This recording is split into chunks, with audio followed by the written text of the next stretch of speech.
자, 우리가 지난주에는 하나님 앞에 가 있는 우리의 죄가, 나의 죄가 어떻게 처리가 되었다라는 부분에 대해서 말씀을 드렸습니다.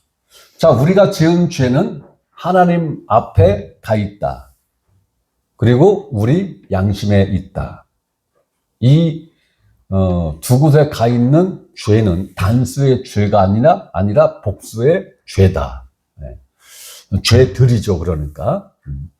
그리고 이제 셋째는 단수의 죄는 어디에서 활동을 하며 어떻게 나에게 직접적으로 영향을 미치고 있는가 라는 것, 이렇게 이제 하나, 둘, 세 개의 주제에 대해서 공부를 이제 하는 건데, 이번 시간에는 둘째, 우리의 죄는 우리 양심에 기록되어 있다라는 거예요.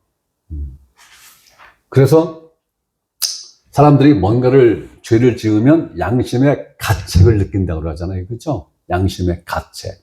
그게 정죄함을 받는 거예요. 가책이 정죄함을 받은 거예요. 그렇게 이해를 하시면은 별 무리는 없습니다. 그러면 양심은 무엇인가? 양심은 창문과 같은 역할을 하는 것입니다. 양심은 창문과 같다. 어떠한 창문의 역할을 하는 것이냐? 하나님의 빛은 양심이라는 창문을 통하여 우리 안에 들어온다는 거예요. 하나님의 빛이 우리 양심에 비추어질 때 우리의 속은 불편하죠? 네, 불편합니다. 그리고 그 빛을 통해서 잘못을 인식하게 되고 깨닫게 되는 거예요. 네. 그렇기 때문에 진리가 내 속에 비추어진다는 것은 불편해지는 거예요. 야간에 고기 한번 잡아보셨어요?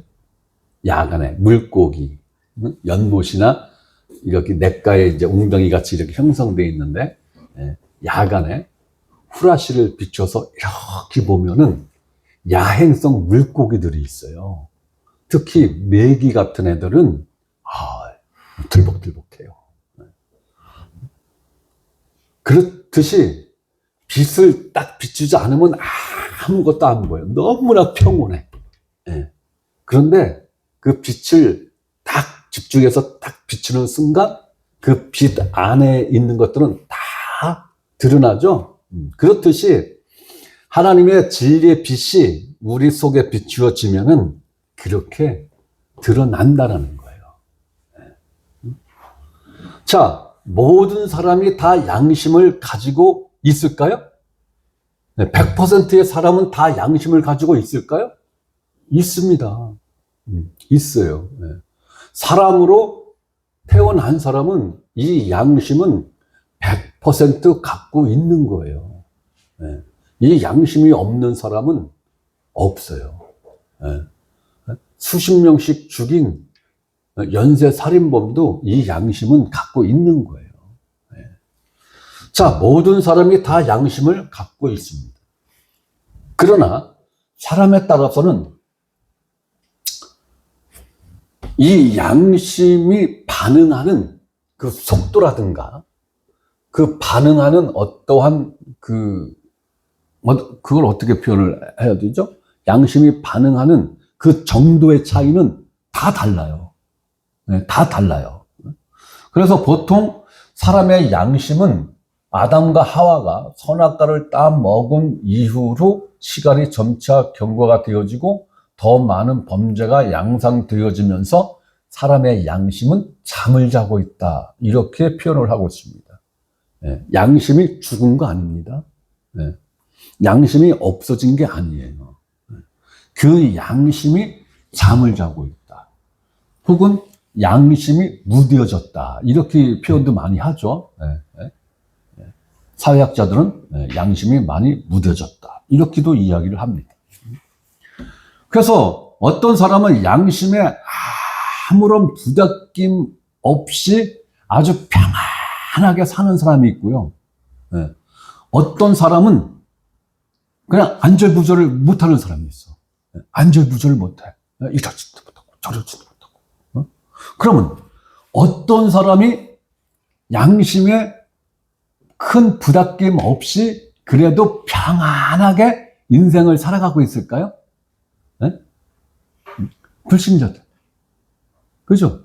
불신자들은 크게 누구를 해코지를 했다거나 뭐 이런 게 없으면은 뭐 그냥 잔잔한 수준의 죄는 죄의식을 안 느껴요. 그죠? 탐심 죄의식 느낍니까? 불신자들이 안 느껴요. 탐심에 반응하는 사람들은 불교 신자들. 그것도 불심이 꽤 깊은 사람들은 탐심의 반응을 보입니다. 이러면 안 되는데. 그 다음에 기독교 종교인들. 이 사람들은 반응을 보여요. 제가 어떠한 경험을 했느냐면은 신학교를 가기 전만 해도 뭐 양심의 가책을 그렇게 크게 안 느끼고 살았는데 이제 신학교를 가서 이제 뭐 공부도 하고 뭐 성경도 읽고 나름대로 이제 경건서적도 막 읽고 이러면서 이 잠자던 양심이 조금씩 깨어나는 거예요. 그러면서 이 양심의 불편함을 느끼는데 시간이 가면 갈수록 그게 그 압박이 너무나 이게 가중되는 거야 이게. 그래서 제가 어떤 생각을 했었느냐면은 내가 살면서 죄를 짓는 이 문제가 성경에서는 해결이 됐다고 했는데 왜 내 안에서는 해결이 안 되지? 이럴 바에는 차라리 내가 예수를 모르고 살았으면 뱃속이나 편했을 거 아닌가 봐? 구원도 못 받으면서 양심의 가책은 100% 받고 무지하게 불편하게 사는 거요. 아주 힘들게 사는 거요. 이럴 바에는 차라리 교회를 아예 그냥 다니지도 않고 예수를 아예 생판 모르고 그냥 양심이라도 편하게 살다가 왜냐면 이렇게 살다가 지옥 가나 마음 편안하게 살다가 지옥 가나 지옥 가는 건 똑같은 건데 왜 이 땅에서 속된 말로 개고생 하다가 지옥을 가야 돼? 저는 그런 고민을 엄청 많이 했어요. 그런 끝에 내린 결론이 뭐냐? 어차피 지옥 가는 거 가자. 어디로? 세상으로. 죄야 기다려라. 내가 너한테 간다. 그냥 흘러간 거예요. 그러니까 내 영적 운명을 포기한 거예요. 왜? 방법이 없으니까. 방법을 찾을 길이 없었으니까. 저는 그랬어요. 어떤 사람은 죄의식을 엄청나게 많이 느낍니다. 이 죄의식을 많이 느끼는 사람이 종교인들이에요. 종교인들. 하나님 말씀을 알죠? 율법을 알죠? 이렇게 해야 된다? 저렇게 해야 된다? 이걸 하면 안 된다? 탐심을 가지면 안 된다? 탐심 자체를 품으면 안 된다? 그럼 그것이 죄야, 죄다? 예수님은 오셔서 한술 더 떴어. 구약시대의 율법은 내가 행동으로 한 것만 죄로 인정을 했어. 내 생각으로, 내 마음으로 하는 거는 죄로 인정을 안 했어. 내 행동으로만, 액션으로 표출된 것만 죄다라고 정죄를 받았는데 예수님이 와서 한술 더 떴어. 예수님은. 그래? 네 마음으로 한 것도 죄요. 네 생각으로만 한 것도 죄요. 어쩔래? 이러니까 바리새인들이, 율법사들이, 서기관들이 멘붕이 온 거예요. 멘붕이 온 거예요. 아니, 이것이 뭔 율법 해석법이래? 그런데 가만히 생각해 보니까 맞거든. 왜? 내 몸으로 죄의 열매들이 맺혀진 출발점은 내 마음과 생각이잖아요. 그죠? 내 마음과 생각에서 그 뿌리로부터 나온 게 죄들이란 말이에요. 응? 가만히 생각해보니까 맞거든. 그런데 이걸 해결할 방법이 없어. 없어. 행동은 제어할 수 있어요. 행동은. 그런데 마음과 생각은 제어가 가능해요? 불가능해요. 네, 불가능합니다. 그래서 누군가는 이렇게 이야기했어요. 마귀가 생각을 집어넣는 게 아니라 마귀가 우리한테 어떤 생각을 훅 지나가게 해요. 생각으로 훅 지나가요. 그런데 그 훅 지나가는 생각을 내가 잡는 경우가 있어. 아, 이거 좋은 생각인데? 야, 이렇게 하면 좋을 것 같은데? 네, 그걸 잡는 경우가 종종 있어요. 내 자신 스스로가. 그러면 그 마귀가 훅 지나가게 한 생각을 내가 딱 잡는 순간 걔가 내 안에서 둥지를 트는 거예요. 둥지를. 그리고 거기서 내 생각과 마음이 헤어나오기가 굉장히 힘듭니다. 네. 그래서 훅 지나가는 생각이 이게 성령님이 주신 생각인지 마귀가 준 생각인지를 생각을 해보셔야 되는 거예요. 야, 좋은 아이디어인데? 그게 마귀가 준 아이디어일 수도 있는 거예요. 자, 이처럼 어떤 사람은 죄의식을 엄청나게 가지고 살아요. 그런데 양심은 절대로 죽어 있는 상태가 아니라는 거예요. 그냥 잠만 자고 있는 거예요. 그런데 잠을 완전히 죽은 것처럼 깊이 자는 것도 아니에요. 예수님의 옛자도 몰드는 사람들이 죄를 지으면 움찔을 하잖아요. 그죠? 양심의 가책을 느끼잖아요. 그죠? 이건 최소한의 범주 안에서 양심이 작동을 하긴 하는 거예요. 그런데 여기에 종교성이 딱 대입이 되면은 뭐 기독교가 됐던 불교가 됐던 힌두교가 됐던 종교의 율법이 딱 대입이 되어지는 순간 이 양심이 화들짝 가고 깨어나기 시작한다라는 거예요. 불심이 좋으면 좋을수록 더 양심의 가책을 더 많이 느낍니다. 기독교인들의 신앙이 좋으면 좋을수록 양심의 가책을 더 민감하고 더 빠르게 더 많은 가책을 느껴요. 막 전도대에서 온 초신자가 느끼는 거하고 모태신앙 70살 된 모태신앙 명예 장로님이 느끼는 그 양심의 그 부담은 게임이 안 돼요. 엄청나게 차이가 큽니다.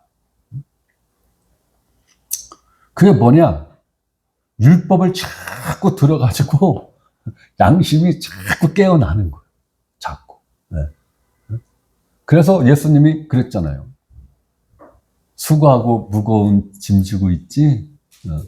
그거 너희들이 해결해 보려고 몸부림쳤지 지금까지? 야, 50년 산 너 바리새인 네 죄짐 문제 해결했니?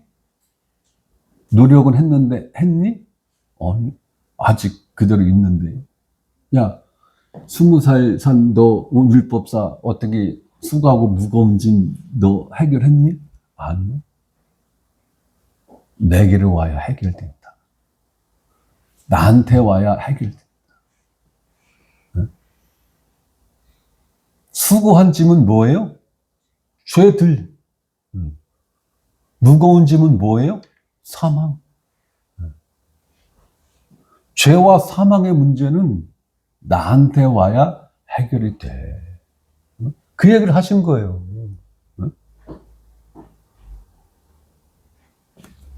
우리 양심은 잠만 자고 있는 것 뿐이지 죽어 있는 게 아니에요.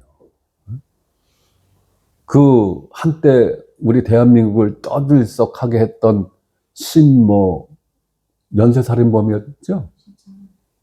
아니, 명예훼손하면 안 되고 신모 씨예요. 연쇄살인범. 그러면 그 사람이 그러면 양심이 없었을까요? 양심이 있어요. 그런데 체포돼서 기자들하고 이렇게 할 때, 그 사람은 다른 죄인들하고 조금 달랐죠? 예. 예?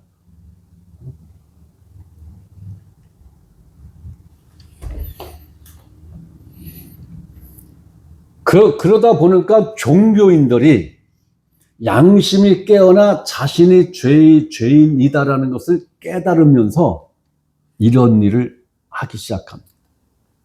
선을 행하려고 부단히 애를 씁니다.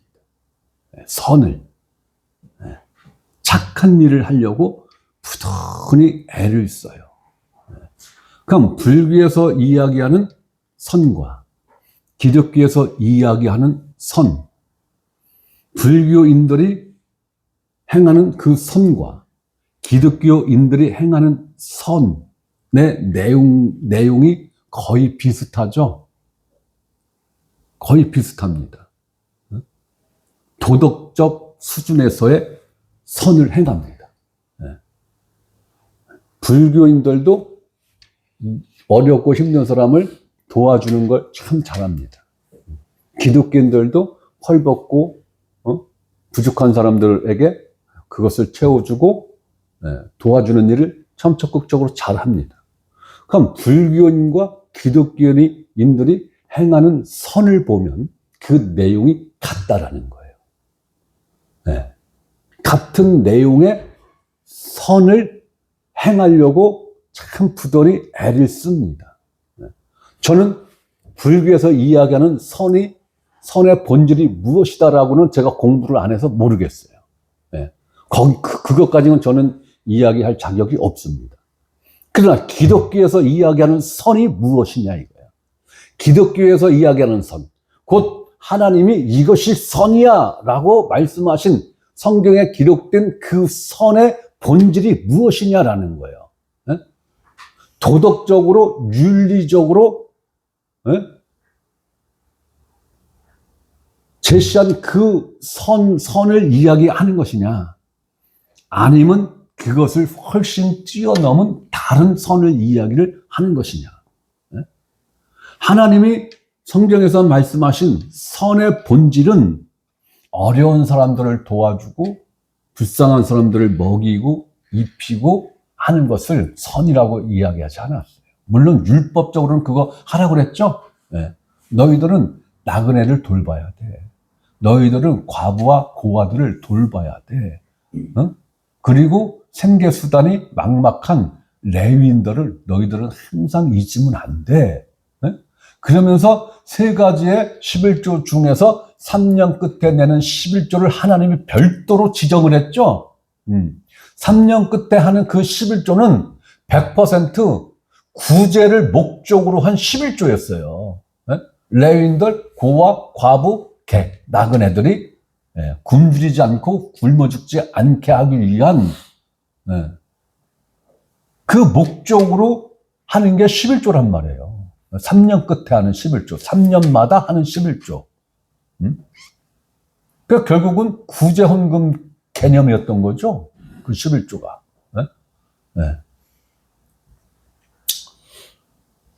그러면서 하나님은 신약성경에 와서 선은 이것이다 라고 하면서 이 부분을 얘기를 안 했단 말이에요. 그럼 신약성경에서 이야기하는 하나님이 말씀하신 선이 뭐냐? 기독교의 선의 본질이 뭐냐? 하나님이 보내신 자를 믿는 것. 하나님이 보내신 자를 믿는 것. 이것이 선이다. 이것이 선인 거예요.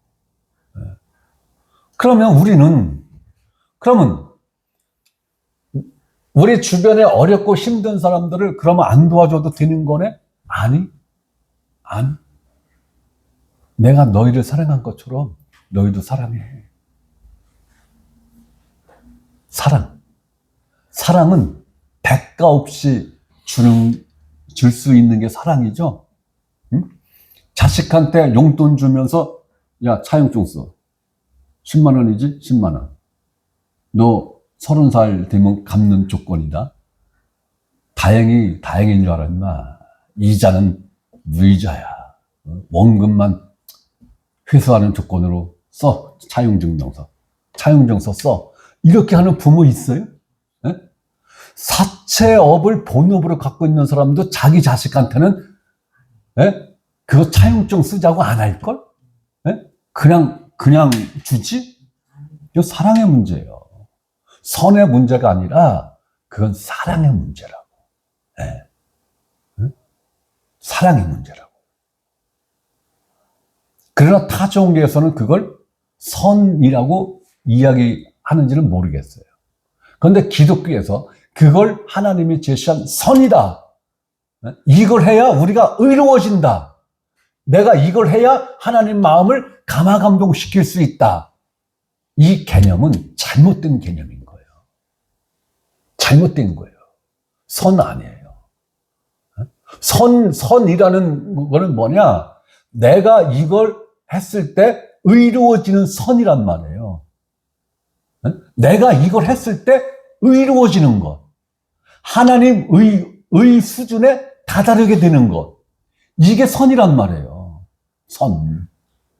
그러니까 도덕적으로, 윤리적으로 어떤 착한 일을 하는 게 선이 아니라고요. 성경은 심지어 네가 그렇게 선행을 베푼 그 뿌리가 어디로부터 나온 거지? 뿌리가.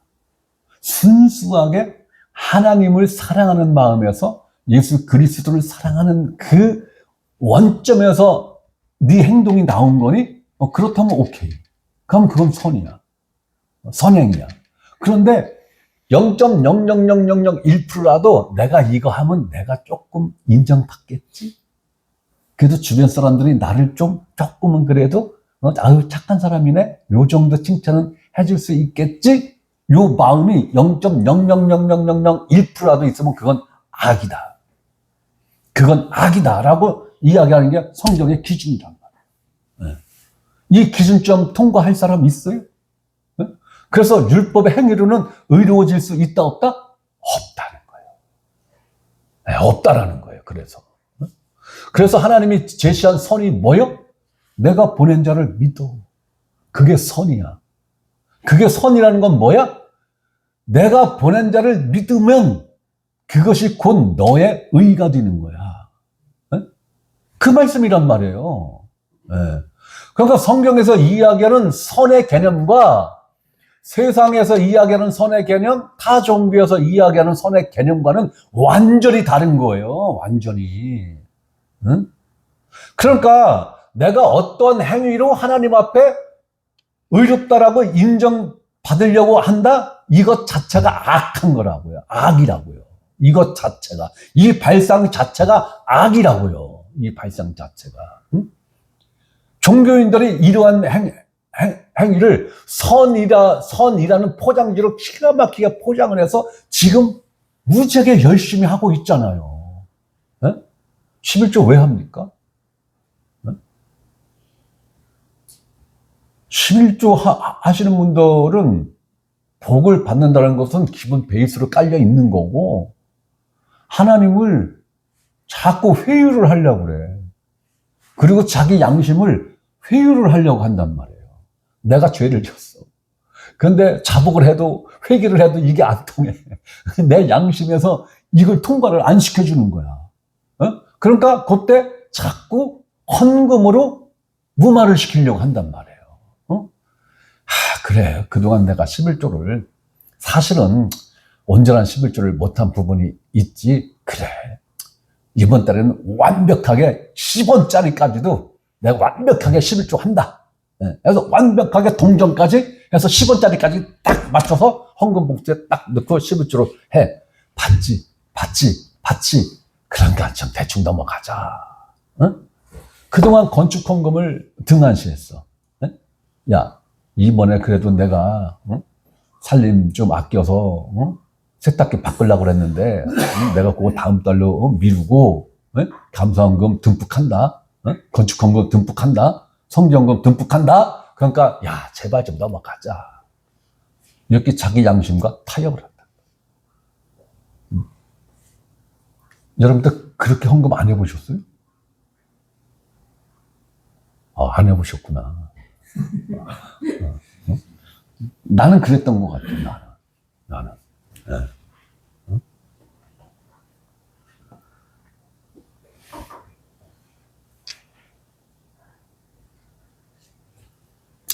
이러한 선행은 악한 거예요. 예, 악한 거예요. 응? 그러니까 이렇게 하나님도 달래면서 내 양심도 달래기 위해서 뭔가를 하고자 하는 사람들은 복음을 일도 모르는 사람들이에요. 예. 복음을 일도 모르는 거예요. 예. 그러면서 복음 얘기하면 나 다 알아. 이런단 말이에요. 복음의 가장 1단계가 뭐예요? 가장 1단계. 가장 낮은 수준에 있는 1단계. 화물차, 오토 말고, 기아 넣는 화물차, 빈 트럭은 2단 출발되죠? 짐 잔뜩 실으면 2단 출발하면 시동 꺼져요. 출발 자체를 못 해요. 그러면 몇 단 기아를 놔야 돼요? 1단 기아를 놔야 돼요. 1단 기아를 놓고 출발을 해야 스무스하게 출발하는데 목적지까지 계속 1단으로 가면은 안 되는 거죠? 안 되는 거예요. 한 5m, 10m쯤 가면 2단 기아 놓고, 거기서 조금 3, 40km 탄력 받으면 3단 기아 놓고, 거기서 60km쯤 되면 4단 기아 놓고, 거기서 80km쯤 되면 5단, 6단 기아 놓고 샥 달리는 거죠. 네. 자동차 능력은 120km까지 달릴 수 있는 능력이 있는데 짐을 잔뜩 실어놓고 아예 처음서부터 나는 120km로 달릴 거야. 내 차 능력은 충분히 그 능력이 돼. 그러니까 나는 6단 기아 놓고 출발할 거야. 출발해보세요. 1m도 못 가, 1m도. 하루 종일, 시동 틀고 출발하고, 시동 꺼지면 또 시동 켜고 출발하고, 24시간 해보세요. 1m나 갈 수 있나. 10cm도 못 갈걸요? 네? 못 가요. 그렇듯이, 이 복음도, 1단이 있다고, 1단. 네, 기본. 네. 출발을 해야 되는 그 1단이 뭐예요? 네? 죄사함이죠. 네. 이게 안 되면 2단 기아 놓을 수 없어. 2단 기아를 넣고 출발하려고 하면 자꾸 꺼져. 네? 못 가는 거예요. 출발도 못 하는 거예요. 그러니까 거기서만 계속 맴도는 거야. 계속 헛바퀴만 돌고 있는 거예요. 30년, 40년, 60년, 70년을 계속 헛바퀴만 도는 거야. 네?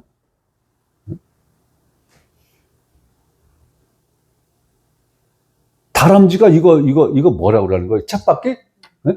책받기하고 다람쥐가 얼마나, 열심히, 달려가고 있습니까? 시속 몇십 킬로로, 다람쥐가 무지하게 빨리 달려가고 있잖아요.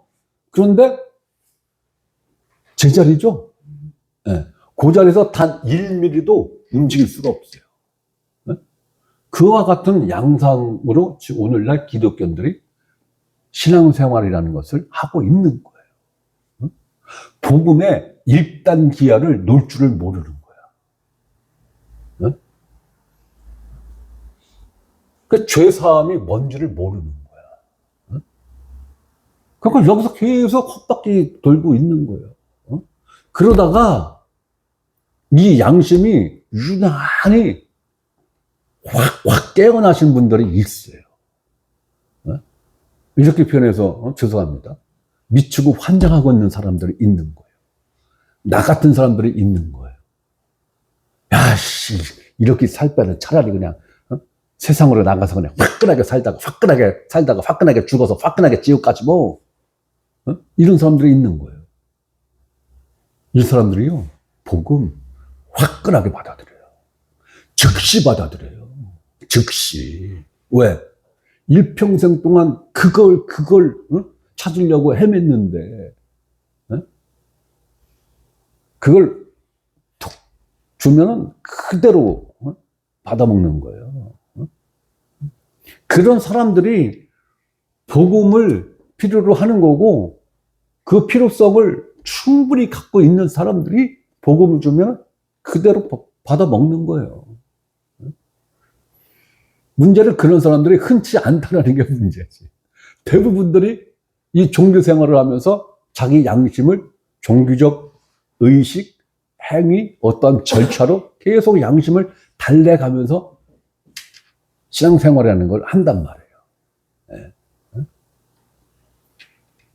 거기에 만족하고 있는 사람들은 절대로 복음에 대해서 관심 1도 없어요.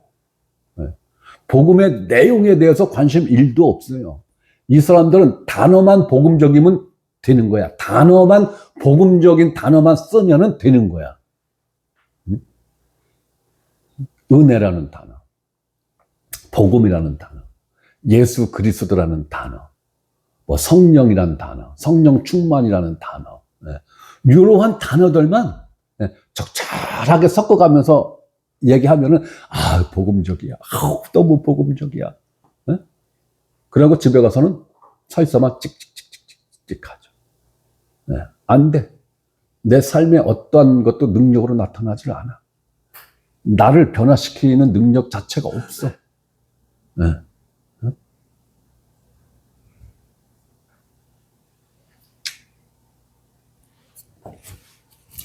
비록 내가 잘못은 했지만 그래도 선한 일도 좀 했잖아 라고 자기 자신을 합리화를 하려고 합니다.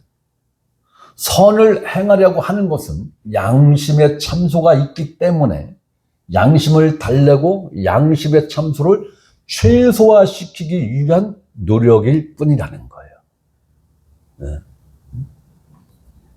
그것을 통해서 마음의 안정을 찾고 마음의 평안과 위로를 찾고자 하는 것. 이게 바로 종교 행위다. 종교 행위라는 거예요. 그러니까 이거는 약발이 그리 길지가 않아. 어떤 건 일주일, 어떤 건 한 달, 어떤 건 3개월. 약발이 길지가 않아. 그러니까 정기적으로 끊임없이 지속적으로 같은 행위와 행동을 반복해서 해야 되는 거야. 끊임없이 해야 되는 거야. 이게 중단되면 큰일 나. 큰일 나. 그래서 우리가 우리 교회는 그런 거 안 하는데? 우리 교회 그거 안 하는데? 이 얘기하면 그 상대방은 벙 쪄갖고 그럼 네가 문제지. 그걸 안 하는 네가 문제지. 내가 문제니? 나는 정상인데 그걸 안 하는 네가 문제야. 이렇게 받아들인다니까요. 이렇게 생각을 한다니까요. 야, 그걸 안 하면서 어떻게 네 마음이 평안할 수 있니? 그러니까 가짜지, 바보야. 가짜지. 그 평안은 가짜야. 거꾸로 이렇게 전도를 한다니까요. 거꾸로. 그러니까 이러한 의미들을 여러분들이 정확하게 분별을 하실 줄 알아야 돼요. 바로 이러한 종교적 선한 행위가 바로 사람이 스스로 생각해낸 구원의 방편이라는 거예요. 난 이렇게 선해. 난 이렇게 하나님이 지정하신 11조 안 떼먹었어. 감사헌금, 선기헌금, 구제헌금 난 안 떼먹었어. 난 성심성의를 갖고 했어. 애들 학원을 포기할지언정 나는 헌금을 포기한 사실이 없어. 그러니 하나님이 나를 의롭게 안 보신다면 이러면 안 되지. 당연히 나는 하나님 앞에 의로운 존재지. 그런데 그게 언제 무너지느냐? 잔잔하게 죄 지은 것으로는 안 무너져요. 그런데 자기가 생각해도 주변 사람들이 봐도 이거는 아닌데 할 정도의 좀 큼지막한 죄를 딱 지으면은 그 공로가 와르르르르르 한순간에 무너진단 말이에요. 그러면서 신앙생활에 대한 자괴감, 혹은 염증을 느낀다고 하죠. 예. 그러면서 그냥 쫙 깔아줘. 한 달이고, 두 달이고, 석 달이고, 6개월이고 쫙 깔아줘. 예. 그러다가 어느 한순간에 어떤 자극에 의해서, 이러면 안 되지. 이렇게 살다가 나 지옥 가면 안 되지. 나 구원 못 받으면 안 되지. 예. 그리고 거기서 다시 한번, 영차해서, 갱신이 일어나서 또 종교적 행위를 또 한단 말이에요. 그러면서 이제 마음의 위안을 조금씩 찾아가면서, 그러다가 또 한참 재미나게 종교적 의식 속에 안정을 찾다가 또 와장창 깨지는 일이 또 생긴단 말이에요. 그것을 반복적으로 이루어지고 있죠. 저도 뭐 그런 경험 무지길 수도 있고.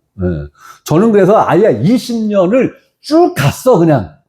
20년을 일어나려고도 생각도 안 했고, 일어서고 싶은 마음도 없었고, 그냥 깔아진 상태로 그냥 지하 30층, 50층 그 세계에서 쭉 가다가, 거기서 그냥 그 지옥 깊이로다가 그냥, 들어가겠지, 뭐. 저는 이렇게 살았어, 20년을. 왜? 어차피 죄 문제가 해결 안 돼. 어차피. 저는 그랬었어요. 자기 자신을 종교적 선으로 포장을 해서 양심을 달래고 하나님과 타협하고자 하는 것이 전형적인 종교인들의 스타일이란 말이에요.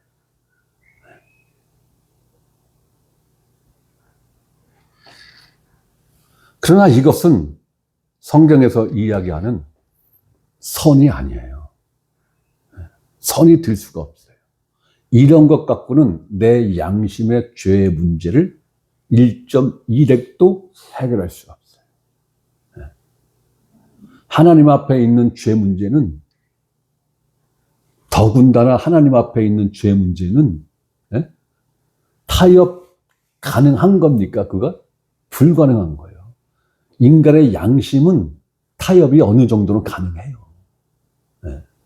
그런데 하나님 앞에 가 있는 그 죄 문제는 타협의 대상이 아니에요.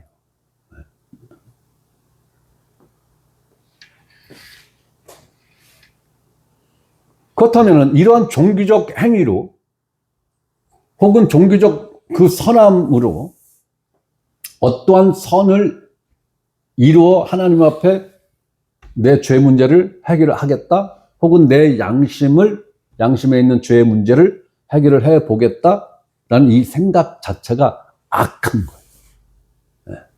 이 생각 자체가 마귀적 발상이란 말이에요.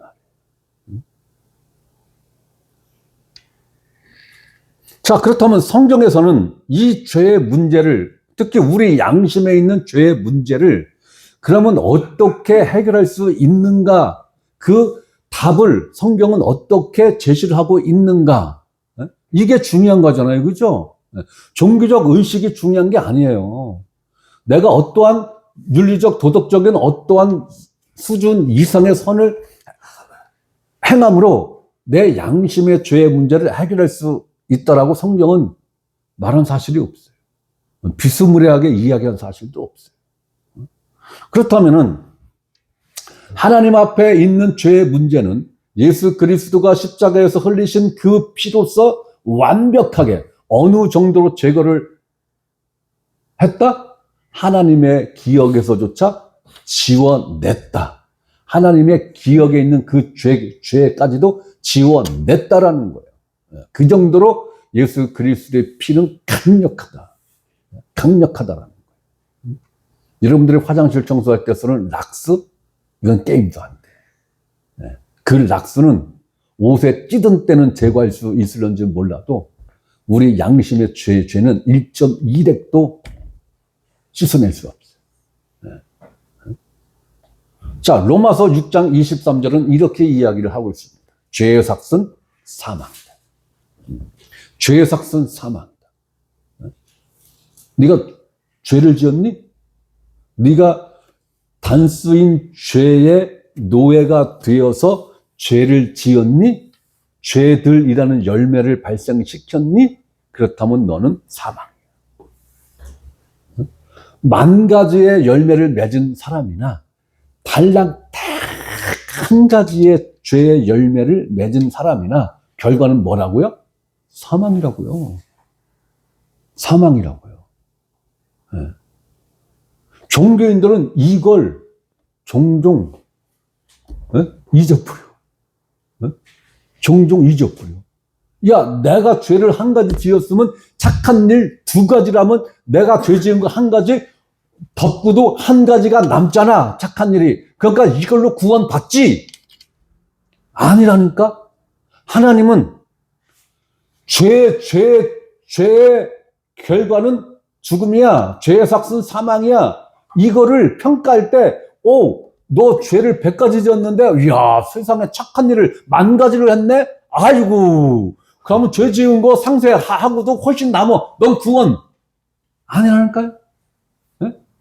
죄를 한 가지를 지었으면 착한 일을 수십억 개를 했어도 그 수십억 개의 착한 행위가 달랑 하나의 이 죄의 결과를 뒤집지를 못한다니까요. 네? 이것이 성경에서 말하는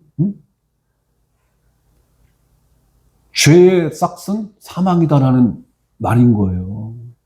네? 그러면 죄의 삭은 사망이야 라는 것을 뒤집을 수 있는 성경에서 제시한 선이 뭐냐 이거예요. 선이. 이게 중요한 거잖아요. 그렇죠? 네. 하나님은 죄의 삭은 사망이야 라는 원칙을 정해놨는데, 그런데 죄의 삭은 생명이 아니야, 사망이 아니야, 사망이 안 될 수 있어 라는 그 길도 하나님이 제시를 했잖아요. 그렇죠? 네. 그 길을 알려고는 노력을 안 해. 심지어는 그 길을 주둥아리에다가 밀어쳐 넣어도 뱉어내. 씹어서 삼키는 게 아니라 맛없다고 뱉어낸다니까. 그리고 헛구역질까지 한다니까. 더럽다고. 그러고 다시 어디로 가? 개가 토한 걸 다시 핥어 처먹듯이. 지 입으로 하나님 이런 죄 졌고요. 이거 잘못됐습니다. 용서해 주세요. 용서해줘. 눈물 콧물 다 흘리고 그렇게 기도하고 일명 회개의 기도라는 걸 30분, 1시간, 3시간을 하고 교회 문 밖에 나가자마자 그 토한 걸 다시 핥아 처먹기 시작하죠. 그래서 유대인들이 이방인들을 향해서 개랍을 한 거예요. 개랍을 한 거예요. 그래서. 그럼 유대인들은 그 짓거리 안 했어요? 너희들도 똑같은 개야. 예수님이 그렇게 이야기하니까 죽이려고 그렇게 몸부림친 거예요. 유대인들이. 너희들도 개야 인마. 너희들도. 돼지가 실컷 목욕시켰어. 돼지는요 꼭 지가 오줌 넣는 자리, 똥 넣는 자리 가서 반드시 오줌 넣고 똥 넣고 그 다음에는 몸을 한 바퀴 때르르 굴려야 용변이 끝나요. 이건 내가 꾸며낸 얘기가 아니고 내가 전직이 뭐였어요? 양돈업자였단 말이에요. 저희 아버님이 한 40년 양돈업을 해서 우리 5남매를 키우고 교육시키고 했어요. 그리고 그걸 제가 이어받아서 한 10년 했죠? 네, 10년 직접 양돈업을 했어요. 저희 아버님 돌아가시고 나서 제가 직접. 그러니까 돼지에 대해서는 내가 뭐 잘은 몰라도 조금은 알아요. 네. 돼지는 특히 여름에는 다른 데는 뽀송뽀송 하잖아요. 여름엔 덥잖아요. 그럼 항상 축축한 데가 어디요? 지가 오줌 넣고 똥 넣는 자리는 축축해. 그러니까 거기 가서 싹 뒹구르고 선풍기를 틀어주니까 그러니까 이제 시원하잖아요. 그죠? 네? 예수님도 그걸 정확하게 아신 거예요. 깨끗하게 씻겨놨더니 돼지는 깨끗하게 씻겨놔야 다시 지가 똥눈 자리 가서 굴른다. 그랬죠? 교회 와서 하나님 이것도 잘못됐고 이것도 잘못됐고 이것도 잘못됐고 용서해 주세요. 용서해 주세요. 용서해 주세요. 용서해 주세요. 한 30분, 1시간, 3시간을 그렇게 몸부림치면서 진짜 얼굴에서 핏방울 같은 땀이 떨어질 정도로 그렇게 몸부림치면서 기도해놓고 교회 문 밖에 딱 나가자마자 아우 더워. 아우 왜 이렇게 더워? 그러고 지가 싸는 그 똥물에 가서 한 바퀴 휙 굴르면 이야 시원하다. 이야 시원하다. 이러죠? 이게 인생이야 라고 예수님이 정확하게 이야기한 거예요. 이게 오늘날 종교인들의 행태란 말이에요. 100%예요. 100%. 여기에 이러한 것이 반복되어지는 것에 대해서 의문을 갖는 사람들. 왜 이러지? 성경은 아니라고 하는데 왜 나한테는 왜 이렇지? 여기에 의문이 생기시는 분들. 우리는 이러한 분들을 기다리고 있는 거예요. 이러한 사람들을 성령님이 딱 매치시켜줄 때를 기다리고 있는 거예요. 그럼 맥 놓고 기다리고 있으면 돼요? 기회는 준비된 자에게 기회지 준비 안 된 존재들에게는 기회를 5,000번을 줘도 기회인 줄을 몰라. 기회인 줄을 몰라. 그런데 준비가 딱 된 사람은 한 번만에 야 이건 기회네 딱 잡잖아요. 그죠? 네. 우리는 그 준비를 지금 하고 있는 거예요. 하나님이 어느 누구를 붙여주던 그 사람과 교제를 해서 복음을 정확하게 복음의 핵심을 정확하게 엑기스를 전달해 줄 수 있는 그 준비를 우리는 지금 하고 있는 거예요. 어떻게 25년도에 단 한 사람도 지금까지 하나님이 안 보내줄 수 있어? 세상에? 준비하라고. 맥 놓고 잊지 말고 준비해라. 준비해라. 그랬을 때 내가 예비한 그 존재들을 너희 눈앞에 딱 갖다 놨을 때 너희들이 정확하게 복음으로 잡아먹을 수 있는 그 준비를 하라라는 거예요. 우리는 그 준비를 하고 있는 거예요. 엄청 감사한 거예요. 만약에 올해도 25년도에도 뭐 새로운 사람 5명, 3명, 5명, 뭐 6명 이렇게 왔다고 쳐. 이런 설교 못해요. 왜? 그 사람들 수준에 맞춰서 설교를 해야 될 거 아니에요. 그죠? 네.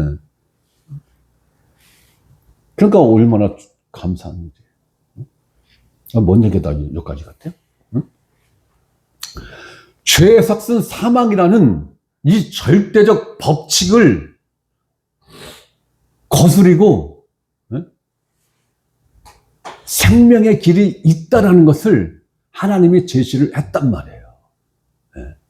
복음은 바로 그 생명의 길. 너희가 지금 100% 사망의 길을 향해서 전력 질주를 하고 있는데 이 길만 있는 게 아니야. 생명의 길도 있어. 라고 제시한 그 생명의 길을 찾는 것. 그리고 그 생명의 길을 걷는 것. 이게 복음이잖아요. 이게 복음인 거예요. 자, 히브리서 9장 22절에 율법을 따라 거의 모든 물건이 필요없어 정결케 되나니 피 흘림이 없은즉 사함이 없느니라. 그럼 피 흘림이 없은즉 사함이 없다라고 했는데 뭐에 대한 사함이 없다라는 거예요? 죄 사함이 없다라는 거죠. 그러니까 한 가지의 죄를 해결을 하든 억조계의 죄를 해결을 하든 반드시 무엇이 있어야 된다는 거예요? 피가 있어야 된다는 거예요. 피가 있어야 된다. 그런데 이 피가 갖는 조건이 뭐냐 이거야. 피가 갖는 조건. 생명이 있는 피라야 되는 거예요. 생명이 있는 피. 그러면 나도 지금 살아있는데 그러면 내 피 흘려서 내 죄값 치르면 되잖아? 은행에서 오늘은 10,000원 인출해서 빚 갚으면 되겠네? 오늘은 10만 원 일해야 빚 갚을 있겠네? 그런 식으로 내 피 한 방울, 오늘은 한 방울이면 되겠네? 오늘은 뭐 또 많이 졌으니까 10cc는 뽑아야 되겠네? 주사기로? 아니라는 거예요. 왜? 아담의 후손들은 100% 죽은 생명으로 태어나는 거죠. 그러니까 하나님이 보는 생명과 우리 인간이 보는 생명의 그 본질이 다르다라는 거죠. 하나님이 볼 때 죄를 지은 인간의 생명은 죽은 거예요. 생명이 없는 피요. 죽은 피요. 죽은 생명인 거예요. 하나님이 볼 때는. 그렇기 때문에 아담의 후손으로 태어난 어느 누구도 자기 자신의 이 죄값을 자기 자신의 피로서 갚아낼 수 있는 존재는 단 한 존재도 없다라는 거예요. 없다. 그렇기 때문에 내가 하나님 앞에 지은 죄를 속죄를 받기 위해서는 내가 지은 죄값을 지불하고도 남는 생명의 피로서 내 죄값을 갚아낼 수 있다는 거예요. 살아있는 생명의 피라야. 생명이 있는 피. 이 피라야지만이 이 효능이 있다라는 거예요. 그러면 살아있는 피를 갖기 위해서는 죄인으로 잉태가 돼서도 안 되고 죄인으로 태어나서도 안 되고 태어나서 죄를 단 한 가지도 지어서는 안 된다라는 거예요. 심지어 마음으로나 생각으로나. 그렇잖아요. 그렇죠? 이러한 존재가 내 죄값을 그 피로, 자신의 피로 내 죄값을 갚아주는 이 일이 있어야 내가 지은 그 죄값으로 인하여 내가 사망을 당하지 않는다라는 거예요. 이것이 복음이에요. 이것이 복음의 1단계예요. 1단계. 이 기아가 들어가야 출발을 할 수 있고 출발을 해야 2단, 3단, 4단, 5단, 6단 기아까지도 들어갈 수 있는 거예요. 그런데 오늘날 종교인들은 1단 기아 자체를 몰라. 그러니까 자꾸 후진 기아만 넣는 거예요. 후진 기아. 후진 기아는 1단 기아 넣고 1단 기아 넣은 상태에서 후진 기아 절대로 못 넣죠. 1단 기아를 빼야 후진 기아를 넣고 후진을 할 수 있단 말이야. 그러니까 종교인들은 후진만 하는 거예요. 자기 딴에는 열심히 앞으로 간다라고 생각하는데 뒤로만 가고 있는 거예요. 뒤로만. 뒤로만. 그럼 어떻게 되는 거예요? 점점 사망의 늪으로 빠져 들어가는 것 뿐이지. 사망의 늪으로 빠져 들어가는 것 뿐이에요. 갑자기 그 말씀이 생각이 나네. 히브리서 한번 봐요.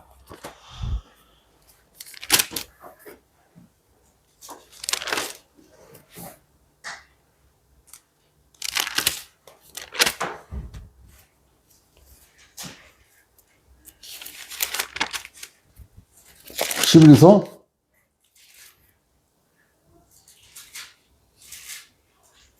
10장 31절.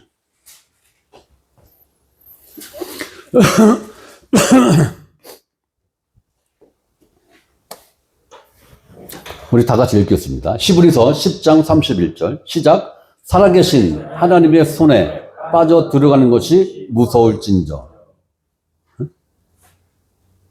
종교인들은 하나님의 손에 점점 더 깊이 빠져 들어가는 거예요. 여기서 하나님의 손에 빠져 들어가는 것을 무서워할진저. 왜 무서워해야 돼요? 그 종착역이 어딘데? 심판. 그 종착역이 심판대라는 말이에요. 종교인들은 후진기어만 넣고 계속해서 하나님의 손에 깊이 지금 빠져 들어가고 있는 거예요. 그렇게 빠져 들어가고 있는 걸 은혜 받았다, 난 성공하고 있다, 난 복 받았다, 이렇게 지금 착각하고 있는 거죠. 왜?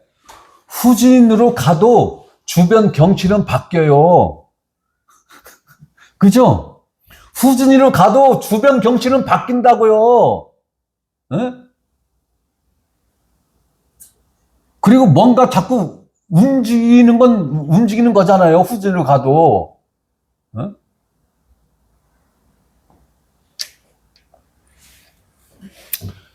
내가 지은 죄의 대가는 오직 피로써만이 갚아지는 것이지, 선한 행실로 죄의 값을 갚을 수 있다라는 사상은 성경 어디에도 존재하지 않습니다.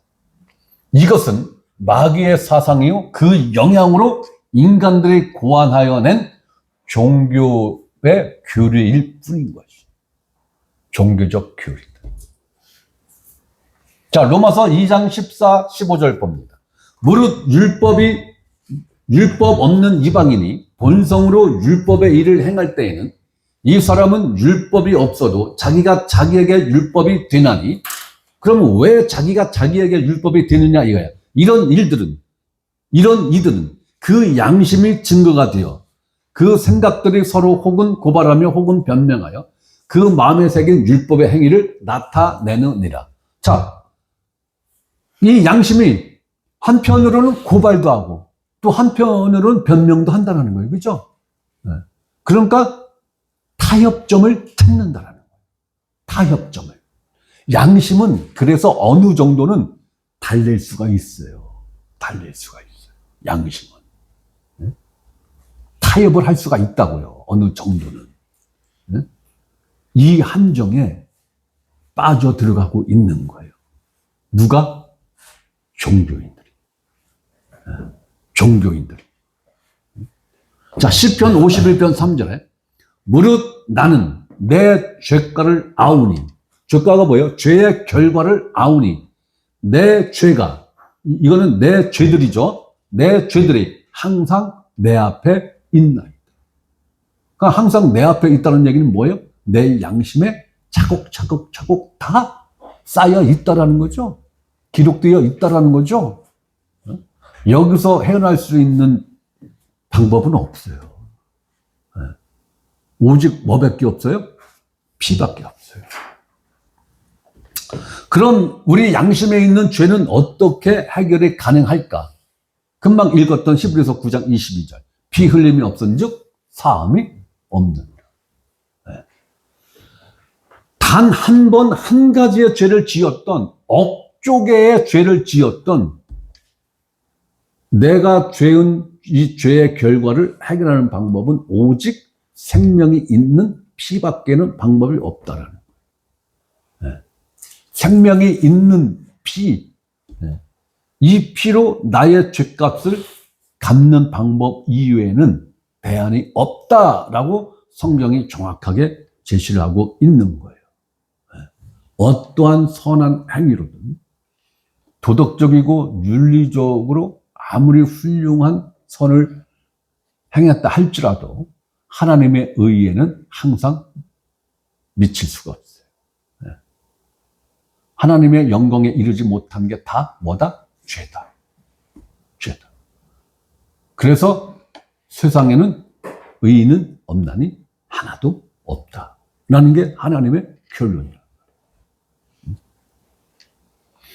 하나님 앞에 있는 죄도 오직 예수님이 십자가에서 흘리신 피만으로 용서가 되었듯이 우리 양심에 있는 죄 역시 오직 예수 그리스도가 흘리신 피로서만이 해결할 수 있다는 겁니다. 자, 히브리서 9장 11절에서 14절 말씀을 봅니다. 그리스도께서는 장래 좋은 일의 대제사장으로 오사 손으로 짓지 아니한 것 곧 창조에 속하지 아니한 더 크고 온전한 장막으로 말미암아 염소와 송아지의 피로 아니하고, 염소와 송아지의 피로 한 것은 인간의 손으로 만든 성전에서 이루어진 일이죠. 아니하고 오직 자기의 피로 영원한 속죄를 이루사, 오직 자기의 피로, 누구의 피를 말하는 거예요? 예수 그리스도의 피로 영원한 속죄를 이루사. 그러면 예수 그리스도 이외에 다른 메시아가 앞으로 온다라는 거예요? 끝났다라는 거예요? 끝났다라는 거예요. 메시아는 예수 그리스도로서 끝났다라는 거예요. 더 이상 내가 지은 죄에 대한 속죄를 위한 피 흘림이 두 번, 세 번 반복되어지는 일이 없다라는 거예요. 언제까지? 영원히. 영원이라는 시간 개념이 뭡니까? 시작도 없고 끝도 없는 그 시간대가 영원이잖아요. 끝났다라는 거예요. 없다라는 거예요. 영원한 속죄를 이루사 단번에 성소에 들어가셨느니라.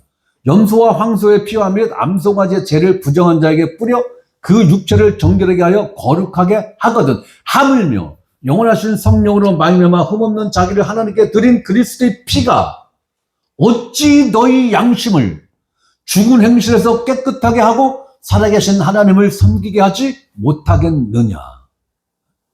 내 양심을 깨끗하게 하는 유일한 것이 누구의 피라는 거예요? 예수 그리스도의 피라는 거예요. 이것 이외에는 내 양심에 있는 죄를 씻겨낼 수 있는 그 존재 자체가 없다라는 거예요.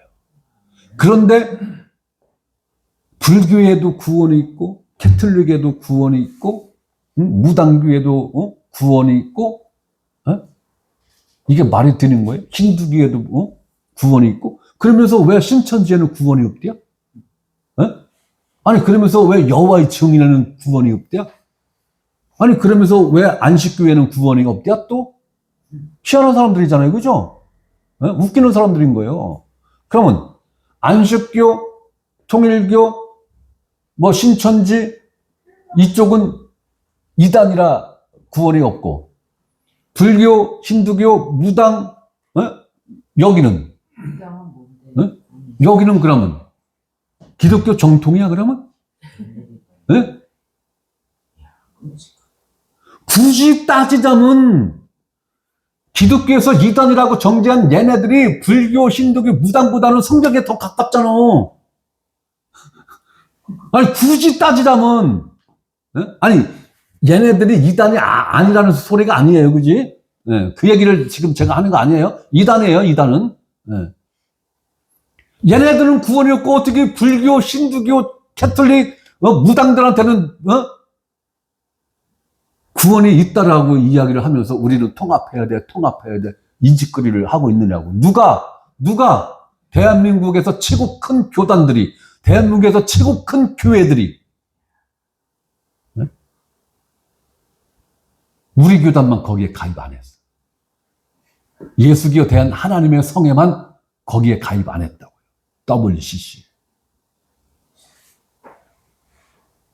저희 교단은 총회 차원에서 그거 정면으로 부인합니다. 오직 구원의 길은 예수 하나밖에 없어요. 그래서 예하성, 기하성이 갈라진 거예요. 기하성은 거기 가입했어요. WCC. 그나마 제가 참고 있는 겁니다. 그래서. 말도 안 되는 얘기잖아요. 그게 말도 안 되는 거예요. 종교통합은 100% 누구 작품이다? 사탄의 작품이에요. 마귀의 작품인 거예요. 거기에 지금 놀아나고 있는 거예요. 자, 히브리서 10장 19절에서 22절을 봅니다. 그러므로 형제들아, 우리가 예수의 피를 힘입어 성소에 들어갈 담력을 얻었나니. 성소에 들어간다는 것은 누구에게로 들어간다는 거예요? 하나님에게로 들어간다는 거예요. 하나님에게로 들어간다. 20절, 그 길은, 하나님께 들어가는 그 길은 우리를 위하여 휘장 가운데로 열어놓으신 새로운 살길이요, 휘장은 곧 그의 육체니라. 그럼 곧 그의 육체는 누구의 육체를 말하는 거예요? 예수 그리스도의 육체. 휘장이 위로부터 아래로 찢어졌다는 얘기는 뭐예요? 예수님의 육체가 찢어졌다는 얘기죠. 그렇다면 예수님이 죽었다는 얘기죠. 피 흘리고 죽었다는 얘기잖아요. 그 결과로 우리가 하나님께 나아가는 그 살길이 열린 거예요. 하나님께 나아가는 이 살길은 오직 하나라고요. 하나라고. 무당도 그 살길이고, 불교도 그 살길이고, 힌두교도 그 살길이고, 원불교도 그 살길이고, 아니라고요. 아니라고. 신천지, 여호와의 증인, 통일교, 안식교 다 기독교에서 파송돼서 나간 존재들이죠. 여기도 없어요. 다락방 없어요. 구원 없어요. 구원파 구원 없다고 봐요. 저는 그들이 이야기하는 그 복음, 그게 그 마음으로 받은 복음이라면 구원이 있을 수 있겠지만, 지식으로 받은 구원이라면 그 사람들 구원 못 받아요. 구원파? 저는 구원받기 힘들다고 봐요. 이 사람들 지식적으로 받아들였을 가능성이 대단히 큽니다. 다락방? 100% 지식으로 받아들이는 사람들이에요. 다락방. 구원 없어요. 거기 다락방 한 20만 명 된다고 그러대. 거기 추종자가 국내에서만 20만 명. 대단한 거예요. 신천지 14만 넘었죠, 신천지. 거기도 20만 넘었을 거예요, 신천지도. 통일교 더 많을걸요? 여호와의 증인 못지 않을걸요? 안식교 못지 않을걸요? 그러면 그 숫자만 대충 따져도 100만, 120만이에요. 최소. 한국에서만. 통일교는 세계적으로 뻗어나가 있죠. 다락방도 9개로다가 많이 나가 있더라고요. 다락방도. 아직 신천지만 이제 수출이 안 된 것 같아. 이제 신천지도 이제 수출하겠지.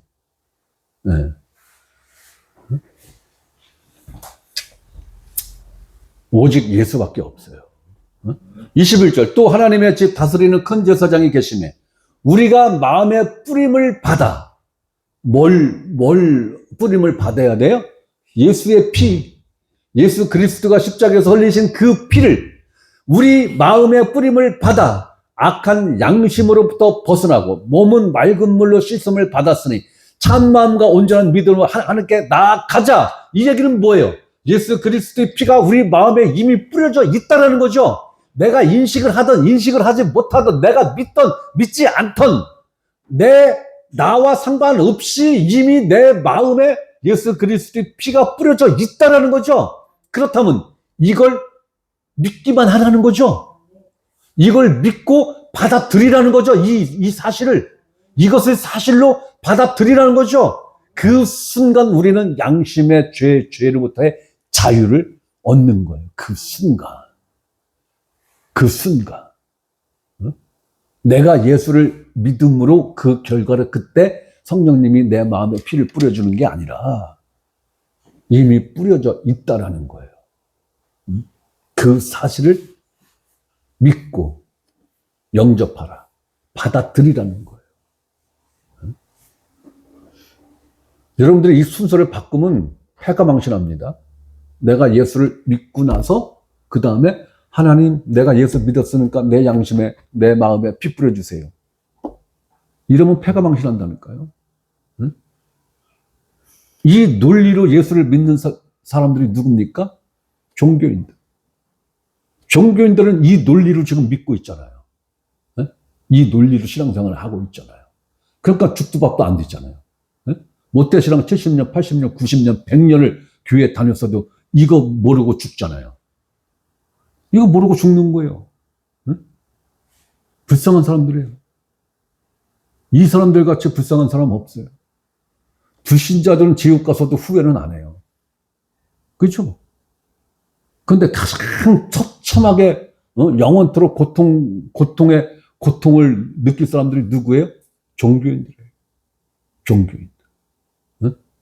한 끗 차이로 패가망신한 거예요. 한 끗 차이로. 한 끗 차이로. 천국 문 앞에까지는 왔어. 천국 문 앞에서 지옥가는 직행 열차가 있다는 것을 모르는 거예요.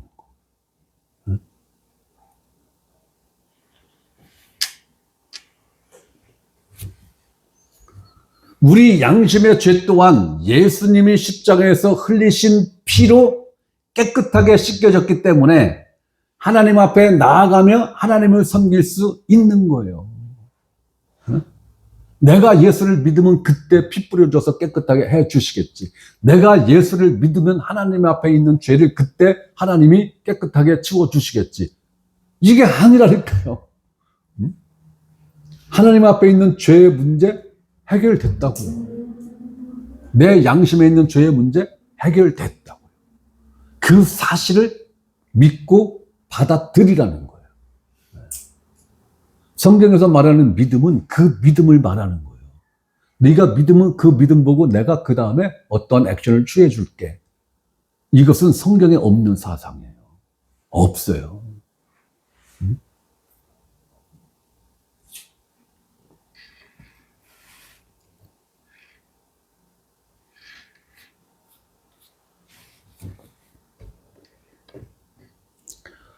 바로 우리 양심의 죄, 그리고 하나님 앞에 있는 죄가 예수 그리스도께서 십자가에서 흘리신 그 피로 완벽하게 깨끗하게 해결이 됐고 용서가 됐고 속죄가 됐다라는 거예요. 이것을 믿는 것이 성경에서 말하는 믿음이며 이 믿음이 성경에서 말하는 구원하는 믿음인 것입니다. 이것이 아닌 다른 방법을 제시하면 이건 다른 복음이에요. 이건 다른 복음이에요. 그렇기 때문에 항상 성경에 기록된 말씀을 통해서 여러분들이 상고를 해야 되는 거예요. 고민을 해야 되는 거예요. 여러분들 몇천만 원, 몇억 투자해서 내 개인 사업을 할 때 확인하고 또 확인하고 또 확인하고 또 확인하잖아요. 그죠? 네. 그런데 영원한 생명이 달려있는 문제인데 아니 하루에 1시간도 투자를 안 해. 아니 하루에 1시간도 투자를 안 해. 세상에. 아이고 1시간은 고사하고 하루에 1분도 투자를 안 해. 내 영적인 생명의 문제를 다루는 문제에 있어서는 아우 세상에. 그러고 영원한 생명을 갖고 그 생명을 영원토록 누리며 산다고? 아, 그게 가능할까요? 아니, 그게 가능할까요? 아니, 교회에 와서 한두 시간, 설교 듣고, 집에 가서는, 성경책 아예, 쳐다보지도 않고, 이렇게 살면서, 영원한 생명을 얻고 그 생명을 누리며 산다고? 과연 그게 가능할까요? 여러분 스스로 성경도 안 보면서 그게 가능할까요? 내가 말한 게 다 뻥이면 어떡할 건데? 내가 말한 게 다 가짜면 어떡할 건데? 아니, 여러분들 영원한 운명을 목사 한 사람한테 100% 의지해서 간다고요? 뭔가 이상한 거잖아요. 그죠? 해외여행을 갔어. 가이드가 자꾸 계약된, 약속된 그 길로 안 가고 그 가이드 맘대로 그냥 가. 막 끌고 가, 나를 내 맘대로. 그러면서 여기 아니잖아요. 이탈리아는 다 같은 이탈리아잖아. 뭐가 문제요? 이거하고 무슨 차이가 있어? 가이드가 지 맘대로 막 데리고 다니면 바로 브레이크 걸고 항의하죠? 그래도 말 안 들으면 그 여행사 본사에다가 직접 전화해서 항의하죠? 왜? 확인을 하니까. 근데 왜 여러분들은 이 성경은 확인을 하냐? 앞에 있는 목사 믿지 마세요. 아이, 제가 틈만 나면 얘기 하잖아요. 목사 믿지 마세요. 예? 아니, 내가 어느 날 갑자기, 삐딱선을 타기 시작하면서 슬금슬금, 갓길로 가기 시작하면 어쩌려고. 한꺼번에 확 갓길로 빠지면, 안 돼! 라고 브레이크를 걸겠지만, 1mm씩 차츰 가봐요. 1mm씩. 모른다니까. 모른다니까. 시금창에 빠졌을 때는 이러지도 못하고 저러지도 못하는 거예요. 서로가. 그래서 베레아 우리 믿음의 선배들은 누굽니까? 그 사람이. 베레아 성도들에게 복음을 전해주고 그 복음을 가르친 존재가 누구예요? 제가 그러잖아요. 예수님 다음으로 성경을 정통하게 아는 사람이 누구라고? 사도 바울이라고. 그 사도 바울로부터 복음을 전수받고 복음을 가르침 받은 사람들도 과연 그러한가? 바울 저 인간이 말한 게 사실 성경에 기록되어 있어? 맞아? 라고 확인했다는 거 아니에요. 그럼 여러분들은 저를 통해서 복음 듣고 성경을 확인하지 않는다는 얘기는 내가 최소한 예수님급이네? 나는 사도 바울을 뛰어넘고 예수님급이네? 그러니까 여러분들은 나를 100% 믿고 성경 확인을 안 하지. 나는 그 뒤에 대한 책임을 못 진다니까요. 불못에 들어가서 후에 땅을 치고 후회하고 해도 필요 없어. 소용없어요. 그 결과는 안 바뀌어. 그러니까 이 땅에 있을 때 여러분들이 성경을 상고하고 과연 그런가? 저것이 이야기한 게 과연 성경에 그렇게 기록되어 있는가? 라는 것을 여러분들이 확인을 하셔야 돼요. 그러려면 어떻게 해야 돼요? 성경을 창세기서부터 요한계시록까지 꾸준하게 일정한 속도로 읽어야 된다라는 거예요. 그래서 이거 2번, 3번, 4번 정도까지만 반복해서 읽잖아요. 그러면은 누가 어떠한 이야기를 하든 다 거의 분별이 돼요. 내 생각으로가 아니라 말씀으로 분별이 돼요. 근데 이 성경을 창세기부터 요한계시록까지 알아야 있지 몰라도 읽어요. 그래야 분별력이 더 확고하게 형성되는 거예요. 여러분들이 그랬으면 좋겠어요. 여러분들 영원한 운명을 나를 보고 날 뭘 보고 맡겨 세상에. 내가 그러잖아요. 20년 동안 난 지하 30층 지하수 세계에서 살던 사람이라고. 이 사람 속은 어때? 그거 짚팔자고. 미안합니다. 네. 아직도 저 목욕할 때 보면 시큼한 물이 나와. 그러니까 믿지 말라고요. 내가 그 세계로 돌아가지 않는다라는 보장이 있어요? 없잖아요. 여러분들도 여러분 자신을 보장할 수 없듯이 나도 내 자신을 보장 못해요. 성령님이 강권적으로 꼼짝달싹 못하게 모든 상황을 그렇게 만들어 놓고 나를 지금 멍에를 씌워서 지금 성령님이 싹 끌고 가니까 끌려가는 거지. 틈만 생겨봐요. 또 딴짓거리 한다니까. 그게 인간이에요. 그게 부패한 본성이라고요. 자, 이번 시간은 여기까지 하고 5분 쉬었다가 2부 하겠습니다.